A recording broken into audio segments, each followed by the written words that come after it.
Hello guys, welcome to my YouTube channel accounts admire. So students, आज मैं आपको final account का एक कंप्लीट क्वेश्चन कराऊंगा जिसमें कोई भी एडजस्टमेंट नहीं होगी और इस क्वेश्चन को समझने के बाद आपको 100% फाइनल अकाउंट के किसी भी क्वेश्चन को करने में कोई भी प्रॉब्लम नहीं आएगी। तो चलते हैं अपने क्वेश्चन पर। Following is the trial balance of Ram Kumar, prepare trading account and profit and loss account for the year ended 31st December 2010 and the balance sheet on that date the closing stock was valued 15,000। Ram Kumar का आपको trial balance दिया गया है। इसके base पर आपको एक trading account, profit and loss account और उसी साल की बैलेंस शीट भी तैयार करनी है। आपको क्लोजिंग स्टॉक की वैल्यू भी दी गई है 15,000 रुपीज। यहां लिख देते हैं trading and profit and loss account for the year ending 31st December 2010। Particulars amount trading account में सबसे पहले टू ओपनिंग स्टॉक, सबसे ऊपर 10,000 रुपीज, टिक कर दीजिए इसको।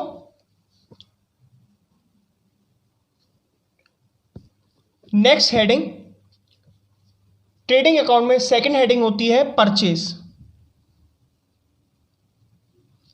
परचेज कितना है? 48,000, फिल कर दीजिए। माइनस परचेज रिटर्न 1,000, टिक कर दीजिए। 47,000। जब इस साइड आपने परचेज लिखा है तो इस साइड सेल्स को भी लिख दीजिए। By sales 97,160 less sales return 2,000, tick कर लीजिए। 95,160। ट्रेडिंग की और कोई हेडिंग देखिए, वेजेस लिख दीजिए 11,000। वेजेस ट्रेडिंग अकाउंट में आती है और salaries profit and loss account में आती है। सेल्स रिटर्न हो चुका हमारा। कैरेज ऑन परचेज लिख दीजिए, कैरेज ऑन परचेज 4,000, इसको भी टिक कर लीजिए। Carriage on sales profit and loss में आता है, सैलरीज प्रॉफिट एंड लॉस में। इंपोर्ट ड्यूटी टिक कर लीजिए। इंपोर्ट ड्यूटी, हमने माल खरीदा और उसके बदले हमें टैक्स पेमेंट करना पड़ेगा 1,000 रुपीज। ट्रेडिंग अकाउंट में ओपनिंग स्टॉक डेबिट साइड में और क्लोजिंग स्टॉक क्रेडिट साइड में। देखिए ये रहा क्लोजिंग स्टॉक 15,000, तो लिख लीजिए बाय क्लोजिंग स्टॉक 15,000। इसके बाद ट्रेडिंग अकाउंट में कोई भी अमाउंट नहीं आएगी। अब दोनों साइड का टोटल कर लीजिए। सबसे पहले इस साइड का टोटल करते हैं। 0, 6, 1, 10, 11। आपका क्रेडिट साइड का टोटल आया 1,10,160। अब डेबिट साइड का टोटल क्या है आपका? 0,0,037। इस अमाउंट में से इस अमाउंट को माइनस कर दीजिए।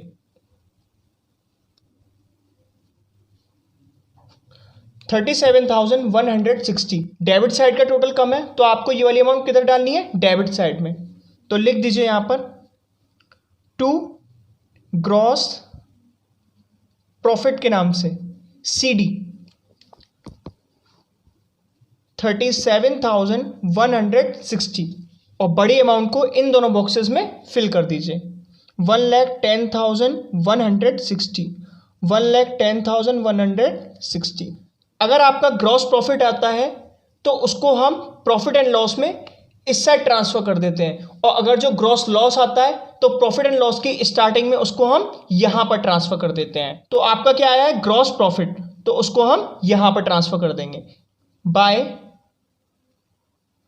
Gross profit BD। Profit and loss की शुरुआत या तो ग्रॉस प्रॉफिट से होगी या ग्रॉस लॉस से होगी। 37,160। हमारी नेक्स्ट हेडिंग है बैंक बैलेंस, नहीं आएगा। बैड डेट्स टिक कर दीजिए। बैड डेट्स हमारी फर्म का लॉस होता है, ऐसा पैसा जो डूब गया है, जिसके मिलने की उम्मीद नहीं है। 300 रुपीज टिक कर दीजिए इसको। डिस्काउंट अलाउड 360 टिक कर दीजिए।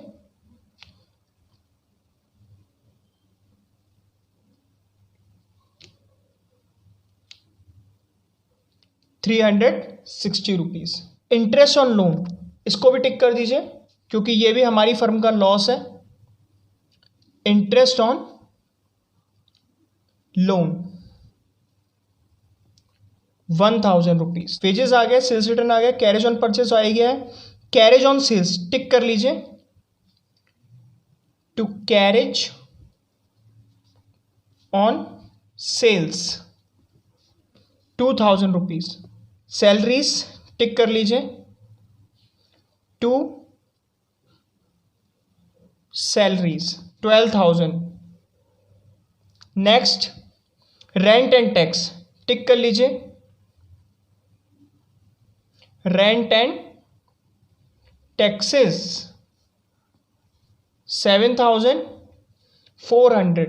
ट्रेड एक्सपेंसेस व्यापारिक व्यय, to trade expenses 600 rupees. Trial balance के क्रेडिट साइड में देखते हैं।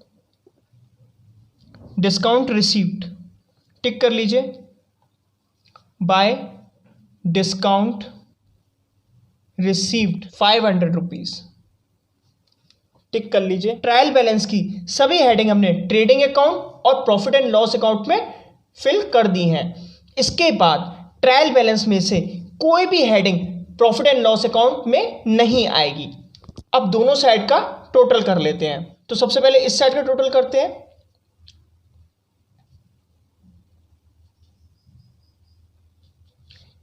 इस साइड का टोटल आया 37,660। अब इस साइड का टोटल कर लेते हैं।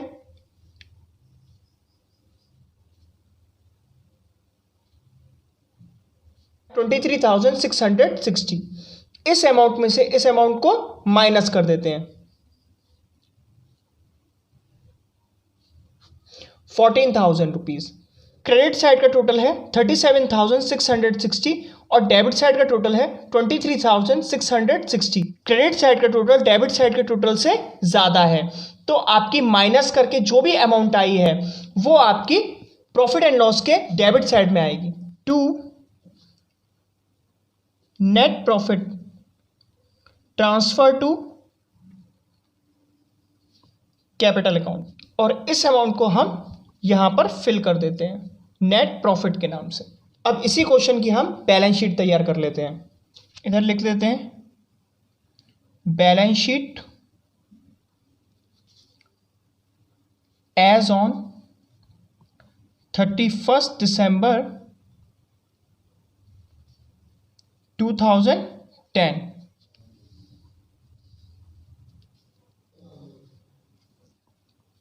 लायबिलिटीज और एसेट्स। ध्यान देने वाली बात यह है कि ट्रायल बैलेंस में से जो भी ऐसी हेडिंग्स होती हैं जिनको हमने फिल नहीं किया है, उन हेडिंग्स में से जो भी हेडिंग्स डेबिट साइड में होती हैं उसको हम एसेट साइड में फिल कर देते हैं, और जो भी हेडिंग क्रेडिट साइड में होती हैं उसको हम लायबिलिटी साइड में फिल कर देते हैं। जैसे कैपिटल अकाउंट फिल कर दीजिए।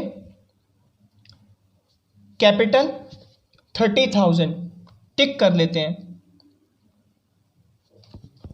प्लस मैंने आपको बताया था कैपिटल अकाउंट में अगर जो नेट प्रॉफिट होता है तो उसे हम प्लस कर देते हैं, और नेट लॉस होता है तो उसे हम माइनस कर देते हैं। तो हमारा इस क्वेश्चन का नेट प्रॉफिट आया था 14,000, तो इसको हम प्लस कर देंगे। माइनस ड्राइंग 4000 टिक कर लीजिए, इसे हम यहां से माइनस कर देंगे।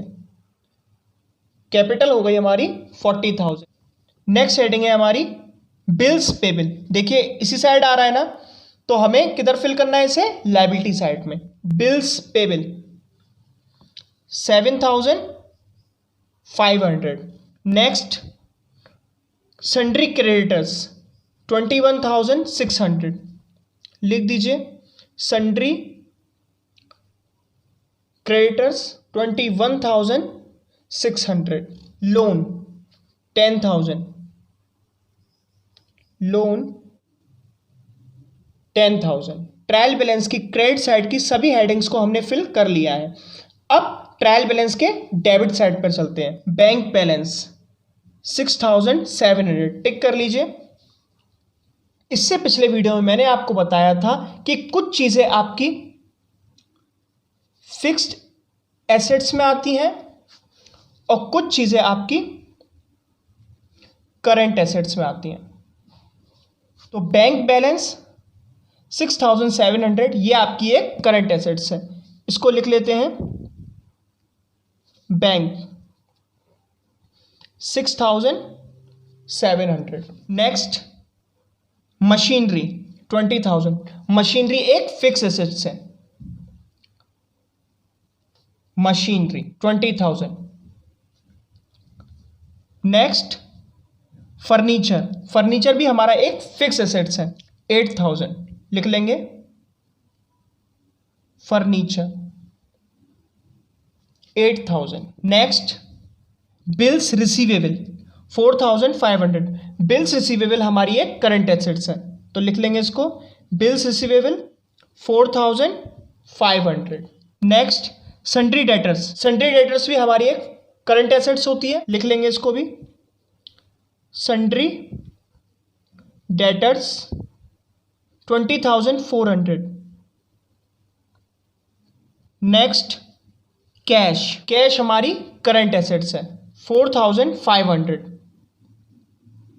ट्रायल बैलेंस की सारी हेडिंग फिल हो चुकी हैं, लेकिन ट्रायल बैलेंस से अगर कोई भी हेडिंग बाहर आपको दिखाई दे तो उस हेडिंग को हमें 2 बार फिल करना पड़ता है, क्योंकि वो हेडिंग एक एडजस्टमेंट का ही पार्ट होती है। तो ट्रायल बैलेंस से आपको बाहर क्या दिखाई दे रहा है, क्लोजिंग स्टॉक 15,000, तो एक बार इसे हमने कहां पर लिखा था, ट्रेडिंग अकाउंट के क्रेडिट साइड में, और दूसरी बार इसको हम करंट एसेट्स में फिल कर देंगे। तो लिख लेते हैं यहां पर क्लोजिंग स्टॉक 15,000 रुपीज। अब इन दोनों साइड का टोटल कर लेते हैं।